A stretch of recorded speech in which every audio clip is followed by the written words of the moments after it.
Hey, what's going on, everybody? Commander Crane here, and we are back with another Pioneer deck tech. And today we're going to be talking about mono white taxes. That's correct, mono white taxes in Pioneer, not modern. And I'm very excited to talk about this deck today. As always, at the end of the video, let me know in the comment section below, what do you think about this deck? Is there a specific card that I should have put in this deck that I did not? Or do you have suggestions for upcoming videos? Just let me know in the comment section. So from what I remember, I don't think I've ever actually shared a taxes deck in Pioneer before. I don't think I have, just because taxes is like really close to being a good deck in the format.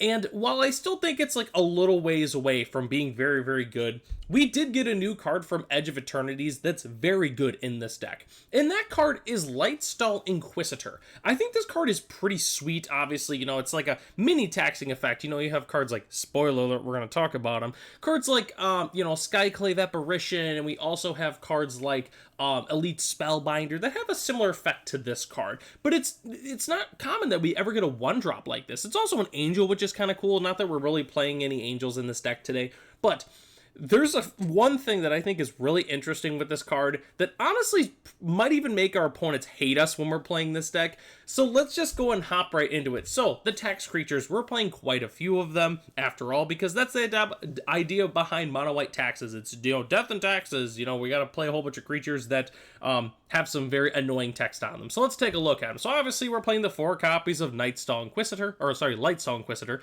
We're also playing 4 copies of Aven Interrupter and 4 copies of Elite Spellbinder. Both very important cards in like the taxes deck, because Aven Interrupter is great because spells your opponents cast from graveyards or exile cost 2 more to cast. And then when it enters, you exile the spell and it becomes plotted, so it makes it 2 more to cast when it's from plotted. But it's just a really good card. And then Elite Spellbinder is kind of similar, except we look at our opponent's hand and then something costs 2 more to cast. But both very good cards. So the next ones we have to talk about, this is why this deck's not going to be liked. People are not going to like it if we play this deck and it actually does what it wants to do. And that's because of Droneth Magistrate. Your opponents can't cast spells from anywhere other than their hands. So what we're doing is we're using cards like Lightstall Inquisitor, Aven Interrupter, as well as Elite Spellbinder. We put our opponent's hands into exile, and then they actually can't cast the spells if we have Droneth Magistrate in play. That's what we're trying to do, and it's so mean. It's such a mean thing to do. But hey, you want to know what? Our opponent signed up to play some Pioneer, and we can do whatever we want in the format, without, as long as we're not playing any banned cards. And you want to know what? We are not, but in addition to Droneth Magistrate, we're also playing 3 copies of Thalia, Garden of Thraben. Card's very good. It really just makes it as hard as possible for our opponent to be able to cast like really any spells on curve or any spells at all. And certainly these 2 cards definitely help with that. So the next set of cards that we have to talk about, we're also playing Eldrazi Displacer and Enduring Innocence. So Enduring Innocence is great because we're going to draw a whole bunch of cards with this, but Eldrazi Displacer makes our hand even better, our deck even better, because we can blink all of our creatures to get additional value from all of them. It's just great. It's just great. We get so much value with Eldrazi Displacer. What's also sweet is we can draw some cards with Enduring Innocence. If we keep flickering like Aven Interrupter, for instance, we get to draw another card with Enduring Innocence. It really just fits the entire theme of the entire deck. And you want to know what? I really love Eldrazi Displacer, so I figured we'd go ahead and feature it in a deck. And then the next spells that we have to talk about, we're playing some removal, obviously, because we are a mono-white taxes deck after all. We are playing 4 copies of Soul Partition, 4 copies of Seam Rip, and 2 copies of Werefox Bodyguard. Soul Partition is especially spicy in this deck, just because it goes into exile. And then obviously cards like Aven Interrupter can help with this, because a spell cast by an opponent this way costs 2 more to cast because it goes into exile. So that kind of helps a little bit. But obviously, if we have a Droneth Magistrate in play, they can't even cast it, which is pretty sweet. And then the new copies, or the new card Seam Rip, I think is also fantastic. I was playing Portable Hole in this deck when I originally built this early into spoiler season, but then we basically got a better version of it. So I figured, why not? Let's just go ahead and play 4 copies of Seam Rip. And then Werefox Bodyguard is pretty self-explanatory. We can still blink it and everything like that. Just get a whole bunch of value from the card. So that's the entire main deck. Let's go and hop into the lands here. We're playing 23 lands in this deck. One of my favorite things about this deck, too, we're also playing the Sunken Citadel package with Field of Ruin and Demolition Field, which is just just so mean. Potentially, like, obviously, you know, we can go like heavy in the creature hand and we can like have a very specific setup that way. We can also just go like turn 1 tap Sunken Citadel, and turn 2 have Field of Ruin and Demolition Field online and just start blowing up our opponent's mana bases.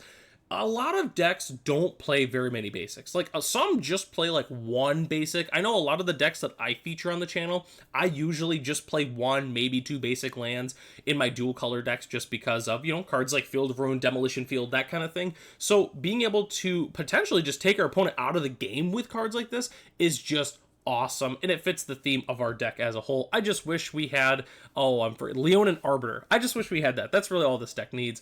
But anyways, we were also playing 3 copies of Sheffet Dunes. Great for multiple reasons, just because of, with Sunken Citadel, we're able to activate this a little bit easier, but the main reason we're playing is because it's a white source that we can also tap for a colorless for Eldrazi Displacer. So it's very, very important there. We're also playing the 1 copy of Castle Ardenvale, just because, once again, with Sunken Citadel, we can activate this very, very easily. And then we're playing the 1 copy of Aganjo because Aganjo is awesome. And then rounding out our lands, we're playing 1 copy of Blast Zone. It takes care of problematic permanents that we maybe can't answer very well for the most part, but obviously with Sunken Citadel, makes it easier to activate Blast Zone. And then we're playing the 7 basic copies of Plains. I was going to say 1, that 7 always looks like a 1 a little bit. But yeah, we're playing 7 basics just because, obviously, with the Field of Ruins and Demolition Fields, we want to make sure that we have enough basics in play.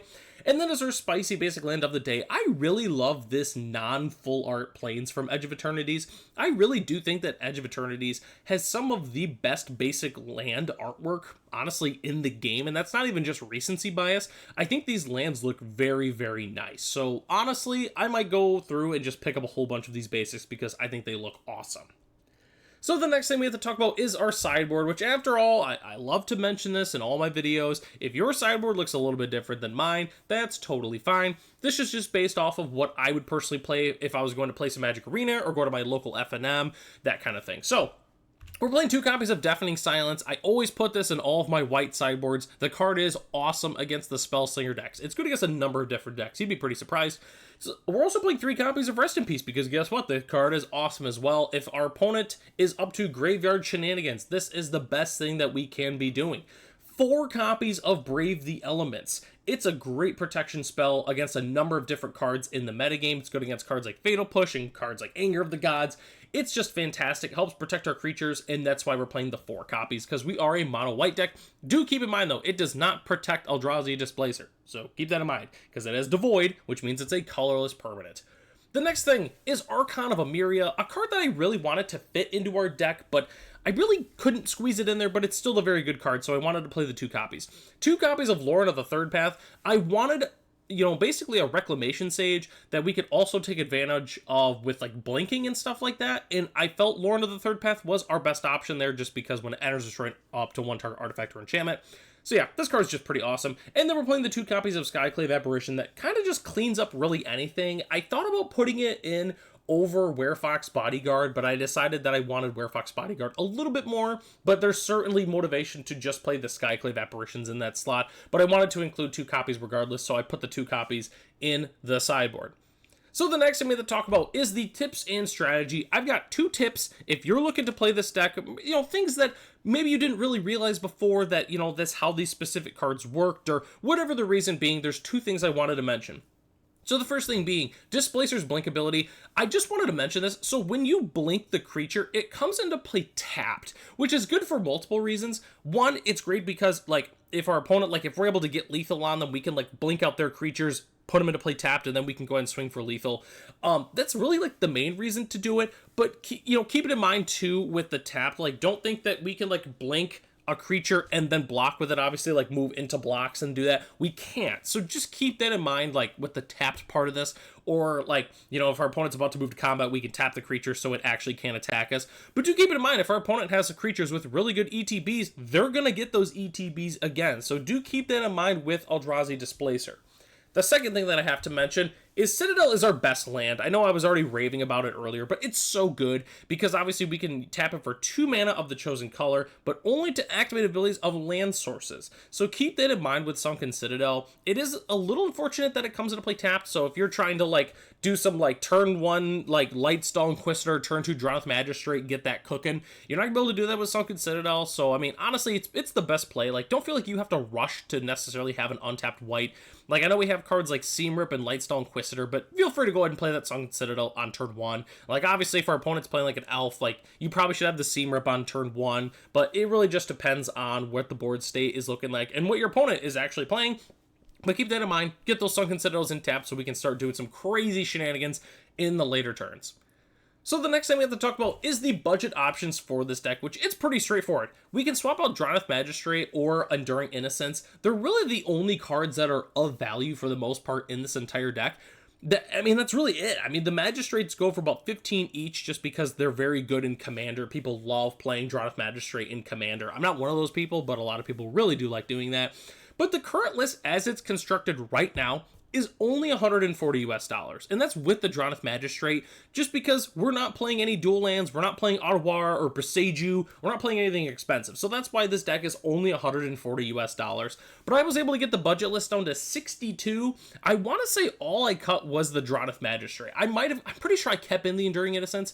So yeah, for $62 or $140 for a fully tuned Pioneer deck is pretty insane. Lightstone Inquisitor, I think, is going to be really, really good in this type of deck. It's just a really annoying card, and when they keep printing all these different cards that make our opponents like exile cards from their hand, it's just going to make Droneth Magistrate even better, and it's going to get to the point where Droneth Magistrate Taxes is going to be good enough to play like top tier in this format. But definitely let me know what you think about this deck. If like you would be super mad if someone would do Droneth Magistrate shenanigans against you, definitely let me know what you think about this deck in the comment section.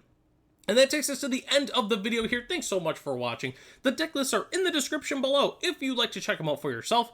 Huge shout out to our channel members, Ralph, Matt, Arcadius, Ray, Gary, Serwanoki, Michael D, our premium channel member, The Common Cold, Jeremy P, and BG Stilts. If you're interested in being a channel member, it starts at $1 US a month, and you get access to the exclusive Commander Crane Discord, as well as other features here on the channel. So, I'm Commander Crane, thanks for watching this video, and hope to catch you in the next one.